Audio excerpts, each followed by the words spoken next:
is just the start.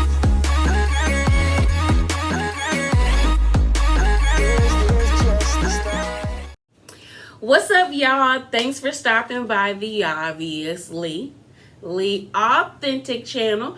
My name's Leah, that's spelled L-E-A and not L-E-A-H.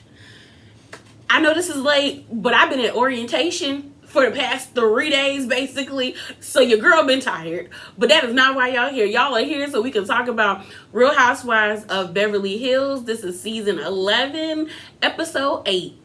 So let's get into it. The shenanigans, y'all. The shenanigans. So it opens up, or the episode opens up. It's the next day after Erica dropped them bombs on everybody yesterday. And, you know, everyone's just trying to process all the information that was given to them. The house is nasty. I was so upset. Like, it looked like an episode of the Bad Girls Club. Because that house used to be filthy in the Bad Girls Club. And I just felt like, I was like, y'all are too old for your house to be this, like, for y'all to leave the house like that. Granted, I understand that they were, like, intoxicated, but I've been intoxicated, and every time I've been, like, tipsy, or even if I've been drunk, I've been able to, like, put my food in the refrigerator. No matter, like, if I'm at a hotel room, or if we're, like, if I'm at a friend's house, or even if I'm at my place, I'm putting my food in the refrigerator. That's it. We putting it in the refrigerator. It just did not make sense to me that, like, they did not have that food in the refrigerator. Like, I was just like, and I didn't mind the plates. It was more so the food, because I hate gnats. I hate gnats. And all I could think about was, like, they're going to have gnats in their house. They are legit going to have gnats in their house, because I felt like they left the patio door open. So I'm like, it's gnats in their house. It's flies. I couldn't, y'all. I couldn't. And I would have been hot with them if they would have left the house when they went bike riding without cleaning up. But I think they did clean up, because they, like, when Erica got there, the house was clean. When Erica and Crystal got there, the house was clean. So I said, somebody cleaned up. Because I was like, they were like, oh, we need to get somebody to clean here. No. It's like 80 y'all in this house, bruh. Like, sing the cleanup song. And if you don't know what the cleanup song is, it's like, clean up, everybody clean up. I don't know, remix it, like, you know, I don't know, but clean that house up. Like, you don't need nobody. Y'all go get some hefty bags and start sliding stuff in there. Like, I was grossed out. I'm not even gonna lie. Like, I was like, y'all really gonna leave your house like that? But I'm glad they cleaned up. So, like I said, everyone is debriefing about what Erica said. You got Lisa and Kyle sitting on the couch, and they're in their pajamas, and Kyle is reading an article where it says that Tom was hospitalized. Side note, y'all, that man looked really bad. Like, he looks haggard. Like, I saw a picture of him on Twitter, and all I could say was damn. Like, no lie, like, my expression was like, damn, bro. Because my thing is, like, when we've seen Tom, like, last season, Tom, I think, was 80, and he looked good for his age. He looked decent. To, like, right now, I don't know if, like, they're playing this up to get sympathy from the judge or from the jury, but he looked sick. Like, he looked like he got one foot in the grave. I was like, bro, he looked bad. So, because I felt like maybe they were egging on or, like, embellishing about, like, him being sick. But, bro, like, y'all, he looked bad. Like, really bad. But they were talking about that. What I do want to say is that I kind of felt like what Erica did to the ladies the night before was manipulative. And the reason why I say that is because she gave them so much information that was so salacious that I don't think the ladies had time to really process what she was saying, and just was like I felt like she was trying to disorient them, in all honesty. Because the way she was with Garcelle and Crystal on the top of the, like, the little mountaintop, when they were in the desert, I felt like that was way more genuine than what she did at the table with the ladies that night in last week's episode. Because my thing is like, you already know the women around you are trying to rally and like be your support system, because you walked in and you were like, it's not okay. It's not gonna be okay for a long time. And like they all like hugged you and consoled you and like shared personal stories with you. Like Dorit and Sutton did that. And it's like, then you got to the table and it's like the man that drove off a cliff. Then it was like, no, he drove down a mountain. Then he got ejected from the car and had a brain injury, but he was able to call you. You couldn't find him for 12 hours, but then you found him ejected from the car, but you said he called you. So I was like, so it was like, did he call you and you found him, or did you find him ejected from the car? Then you said he snapped his ankle, broke his clavicle, and broke his shoulder. Both of those injuries, or those 3 injuries, no, I think it's only 2, because all of this is your shoulder. Both of those injuries, they were going to put rods in his shoulder, or they would also put rods in his ankle.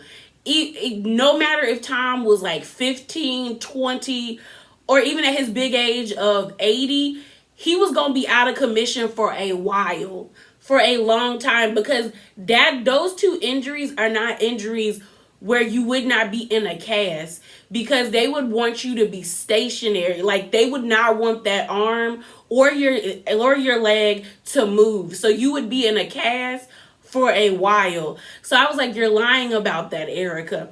And then it's like, he's cheating on me. So then everyone's like shook about the cheating. And then it's also like, well, he's not giving me alimony or helping me with spousal support.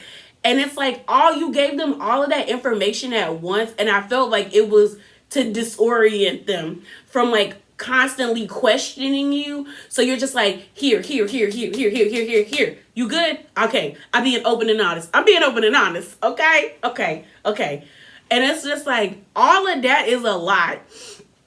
It was easy for the viewers to understand that like what you were doing was like, there was holes in your story. And that's really because they gave us a break. It was like, we saw Erica and them, then it was a commercial for a few minutes, and then it came back. So it's easy for your brain to be like, okay, let me process this.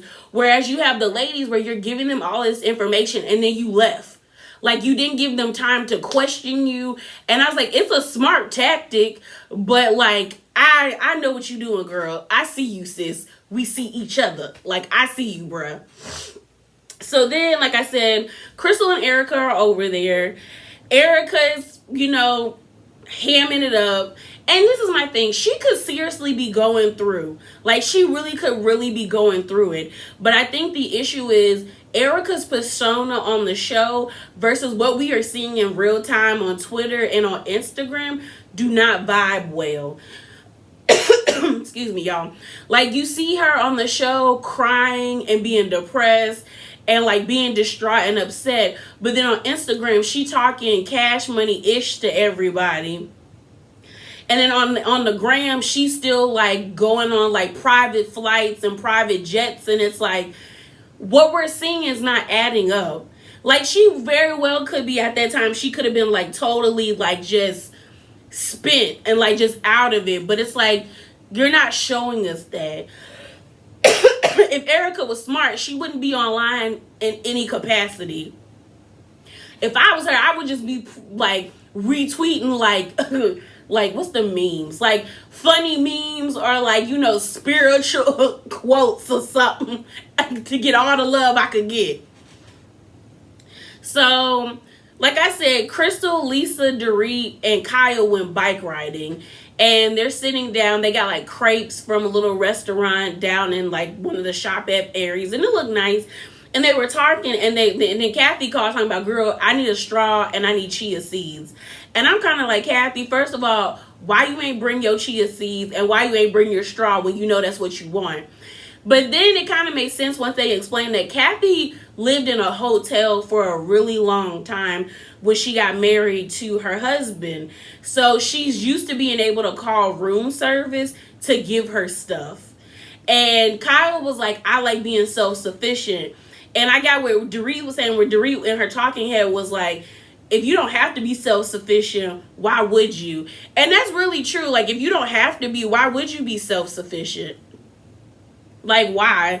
So to me, I got where Kyle was coming from, but my thing with Kathy is like, girl, you got too much money not to like be able to pack you a personal bag, so you don't have to worry about these things, Miss Kathy. But they were talking, and they basically feel like Erica is protecting Tom, but also because they were like, well, he's not giving her money. And I think Crystal was like, I don't think he has money. And he don't. Like, if you watch The Hustler and The Housewife, that man had access to, I think, like $60 million. He don't know where it's at. And then I think he said he had $80 million in cash. Or the numbers are reversed. Either he had $80 million in his bank account and $60 million in cash, but he don't know where it's at. Like, it's all gone. Like, it is all gone. And I'm just like, sis. So they get back, and like Erica is like sleeping. Sutton comes down, and like they're starting to, like, you know, the ladies are back from bike riding, and they're starting to put ornaments on the tree. So Erica wakes up mysteriously. So I don't know if she was really asleep or just like, you know, as my granddaddy said, I'm resting my eyes. But we find out that Erica has a house in La Quinta, but she's never been to it, and she don't know where where it is. And they show a flashback to show proof that like she's always been saying this, like this isn't something like she's just making up. But she was just like, it was in 2018. I think that's what the little thing at the bottom says. But basically she was like, I don't know where it is. And then Kathy I love the way Kathy like had her little plan, because Kathy was like, just call and tell them like, hey, I've been traveling out the country. I haven't been here in a while. I just need to know how to get back into my house. You know, I don't know if I have a key or not. And I was like, Kathy, that's smart. That's why Kathy ain't slow. Kathy ain't slow. Because I was like, I said, Kathy, that's smart. That's real smart, Miss Kathy. And I was like, girl, Kathy be acting weird. But Kathy smart up there, girl. And then at first I was like, girl, I was with Kyle when Kyle was like, how do you own a house but you've never lived in it and you don't know where it is?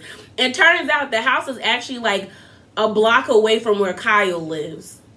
And I was like, you never been to it? And so then Erica said she asked about the home, but he never gave her any information. And Sutton kind of confirms the story, because she said when she got a divorce, she was part owner to 2 minor league baseball teams, and she ain't know. So it seems that like a lot of these rich men do things like hide things from their wives, but it also seems that these wives don't be asking questions. It feels like they get with these men and like they're okay with being taken care of and all of that stuff, but then they don't know anything. Like, they don't question. They're just glad to be like blissfully like oblivious. Is oblivious still the word? Obliviant. I don't think oblivious is a word. Obliviant to everything. When it's kind of like, girl, ask questions, because I would ask questions. So Kyle starts searching for everything and trying to like find it, and lo and behold, like their number is in the directory of like, I guess like the neighborhood, but not the address. Sorry, y'all, I keep calling. My mouth is so dry. I'm not sick. My mouth is just dry. And so Garcelle shows up in her, what's her name? Her Naomi Campbell Best, with all of her out, like her whole hazmat suit on. Garcelle says, sis, I'm not getting COVID. We then see Garcelle and Crystal like sitting down and like talking, and Crystal basically lets her know that like Tom is cheating, and Garcelle's like, what? Because they also show a flashback where Garcelle asks Erica like, you sure there's like no third party involved? And Erica's like, no, there's no third party involved, like not that I know of. But it's like now all of a sudden it is a third party involved. He is cheating. And Garcelle was like, well, she could come and talk to me, because we all know about Garcelle's history that her husband had like a 5-year affair while they were married. So she was just kind of taken back by that. But they go to dinner, it was kind of cute. They like, cause the Cobanisa out here, the room service put everything in bags, so they were all like eating out of bags, and everybody thought it was cute. And Lisa comes up with a game. She was like, everybody describe yourself. So when they got to Erica's like, I'm strong, but not like, in that way. And I was like, shut up, Erica. Because this is my thing. Erica has been so okay with her persona as being like this ice queen, this very bitchy person. But now because all of this is happening, she wants to be fragile. And I guess me being a black woman, I get where she's coming from, where it's like, black women are always seen as these like militant, like very domineering, strong women, but a lot of us just want to be able to be vulnerable and fragile with our friends and our significant others. So I get it with the way the world looks at us, we have to be strong, and the way that we're treated, we have to be that way. But my thing with Erica is, you've been this way and you have taken pride in being very hard and very like this femme fatale, like I'm that ish, like I'm that B girl, and now all of a sudden you're not that. And I get it. Like everybody, like people don't have one side to them. It's like that thing off of Shrek. People are like onions. Everyone is layered, So I get what she's saying, but I just feel like it's just so contradictory, and it's weird because it's like, it's just weird, y'all. It's just a contradiction, and it's weird to me. But Garcelle chimes in and she says, I think me and you are alike. Like, she was just kind of like, we've been through a lot of hardship and we've had to be hard, but on the inside we're very like fragile beings. And Erica's like, yes, and I'm like, I can't. So we also end up finding out, like, Erica in her talking head, which I was kind of interested in, like, listening to, said that, this was crazy, y'all. Before they sat down and had that bag lunch dinner, they were all sitting, and, like, just conversating before the food got there. And the ladies are asking her, like, what's going on? Erica's like, he has a hearing coming up in Chicago, but she don't really know much about it. She was like, she didn't get she got an allowance, but like she said, the way her allowance was set up is that like she lived off of credit cards, and if she needed cash, Tom would give her cash, which I do believe. But she didn't have access to like a debit card, so she never, I guess, got access to like the main account. The only thing that made me side-eye Erica is when Erica was like, I've never been in I just figured out how to work a bank. Ma'am, you got with Tom when you were 29 with a 12-year-old attached to your hip. I know you know how to work a bank. I was like, Erica, that didn't make sense to me. Now, Kathy, on the other hand, maybe. Because Kathy has been married to her husband since the 80s. And, like, I believe that. Like, I believe Kathy got with that man, like, in her early 20s. I could be wrong, but I believe that. I believe she don't know how to work a bank or, like that. But with Erica, I'm like, sis, you got with that man when you were 29 with a 12 or an 11-year-old child with you. You had to know how to work a bank. You had to go deposit your checks. So that didn't make sense to me, Erica. I was like, that don't make no sense. That didn't make any sense. And then Sutton's face had me weak when they were talking, because Sutton was like, you ain't know how to work no bank, girl. You ain't know how to work no bank. That don't make sense. It just don't make no sense. And then the next day, or the day, like, I guess might be like the final night at La Quinta, and you have Kyle, Kathy, Sutton, Lisa Rinna, and then Dorit. They go shopping. They go to like some cute little boutique. They're drinking. They're all having a good time. We see Nikki Hilton, which is Kathy's daughter, and Kyle's niece call, and they making fun of her outfit, which to me that was cute because that's what we do with my mom. Me and my sister be making fun of my mom's outfits, but we have Garcelle, Crystal, and Erica are going on a hike. Like, they just wanted to go on a hike. We found out that Garcelle is the youngest out of 7 siblings. I think she has 3 brothers and 4 sisters. I could be wrong, but all I know is she's the youngest out of 7 siblings. And they're just talking, and Garcelle talks about like her late mom that passed away, about the animals, her being afraid of lizards. My daddy hates lizards. When they were living in Hawaii, he hated it because like they have house lizards. Like, you have little house lizards, and they're like about this big. They really don't bother nobody. Even if they come in the house, they really are just eating the gnats and the mosquitoes that are in your house and the flies. So they're really cool. But they were just talking, and this is when we find out that Erica believes that Tom has Alzheimer's.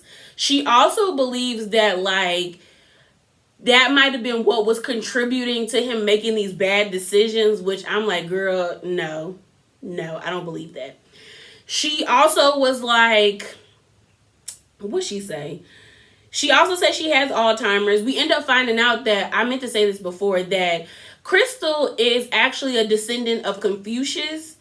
And I thought that was really cool. Like, and she's attached to the longest family tree in the world. I was like, I think that's cool.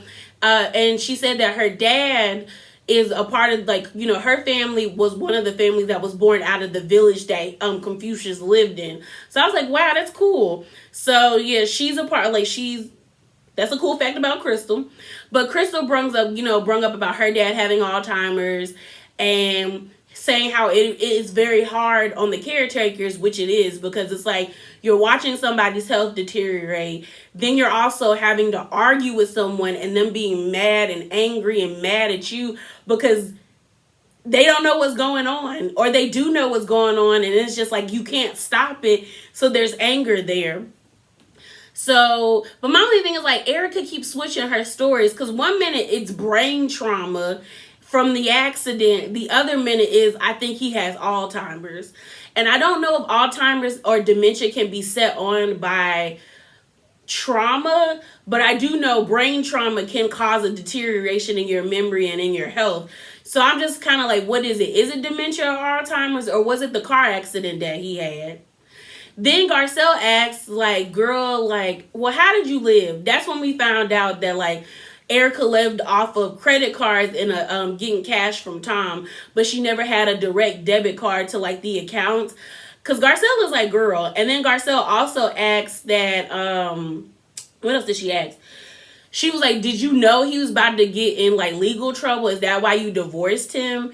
And Erica was like, no. And that's when she starts talking about the Alzheimer's and stuff. We did find out that he did, like, after she got off of Broadway, they started to reconnect, but then he got meaner. Erica said she felt like a whipping boy for him. Like, they would have, it was like the conversations that they used to have, they stopped having conversations. She said he was very forgetful, or he would have very repetitive conversations with her. And then when she would remind him, like, oh, I remember you telling me that, he would get mad at her for telling him that. And she felt like his whipping boy. She also says that Tom calls her every day, like, basically saying, I love you, I miss you, when you coming home. And he's like begging for her love and begging for her to come back. And she said she told her lawyers to tell his lawyers to stop him from doing that. Erica also let it be known that there were lawyers that would call her upset and crying because they could see his deteriorating health. And I was like, I believe that. I mean, like, Tom is 82 or 81. Like, nobody should be that old still working, in my opinion. Like, your brain function is, like, you could be as smart as pie, but, like, there's other people that are younger than you that are able to keep up with the times. Like, if anything, Tom should have been, like, a teacher, like, at a college. Like, I don't think he should have been still working as a lawyer at his old, like at that age, like if he still wanted to like engage with teaching the younger generation about what he knew, I think that would have been more beneficial. And he probably would have been able, like, to me, if Tom was like really smart, he would have stole that money and then he would have like became a teacher. Like then there wouldn't been really no like link to you doing all this fraudulent stuff to these people. I did find it funny that like Erica got very uncomfortable at that dinner when Sutton was talking about the forensics. So basically Sutton was saying that like you need to have good forensics lawyers, and I didn't know what she was talking about. I thought she was talking about forensic files like dead bodies and stuff. But Sutton basically said that forensic lawyers are the ones that go through the accounts to help you figure out how much alimony that you deserve or how much spousal support that you deserve. And basically they go through everything and comb your stuff with a fine-tooth comb. And Erica like got very quiet, and I was like, sis, like, were you an accomplice? Like, do you know where the money is hidden? Like, do you know where this man got his money hidden? Like, I said, in my mind, I'm like, girl, I hope you done save some money for yourself, because it's coming. But, Erica shares with them again, like, that Tom be calling her. So everyone comes back to the house. They chilling, and Garcelle brings up Tom calling Erica, and Erica has like a panic attack and like gets very nasty with her, and she's like, you're breaking my trust. And granted, I got where she was coming from, but it was just kind of a weird transition, because it's like she's in the bathroom, and I mean like having a full, because I've had a panic attack once, and she is like hyperventilating, like, I'm trying to be open and honest. And my thing is I don't think she meant to come at Garcelle, because even Kyle said, I don't know what triggered her. But I really think that she got scared and felt like maybe I gave too much information and now I implicated myself. Because Crystal was like in the car, I guess Erica told Crystal that like she didn't want to talk about what they talked about on the hill with the women. And I got that, but she didn't tell Garcelle. So Garcelle felt like, oh, we can share all of this information because Erica has been so open with the group. But like Erica freaked out. Like, I don't think she was faking that panic attack. I think sis was really having a panic attack, because Erica ain't that good of an actor to me. And like, I remember what it felt like when I was hyperventilating. So I was like, oh, so I really do feel like she felt like she gave up too much information. And then Sutton was like, girl, the question that has been asked of you, or the information that was being told, was not something for you to freak out about. So what's really going on? I said, Sutton said something in the milk ain't clean, and I know something ain't right. But yeah, y'all, that is it. That is all. Remember to be bravely authentic. Please drop down in the comments below and let me know like what y'all thoughts. Do y'all think Erica telling the truth? Do you think Garcelle was wrong for divulging that information? Although I don't really think she did it with malicious intent, it still was wrong. Like it was wrong because I don't like the vibe of what was happening in that little, like, with all the ladies sitting at the table, not the table, but on the couch, didn't really seem, it didn't seem like it, all of that. And then Erica's reaction made it worse, just crying. Garcelle starts crying because she feel bad. It was a mess. But yeah, y'all, like I said, remember to be bravely authentic. Drop down in the comments below. And yeah, I'm out, y'all. Deuces.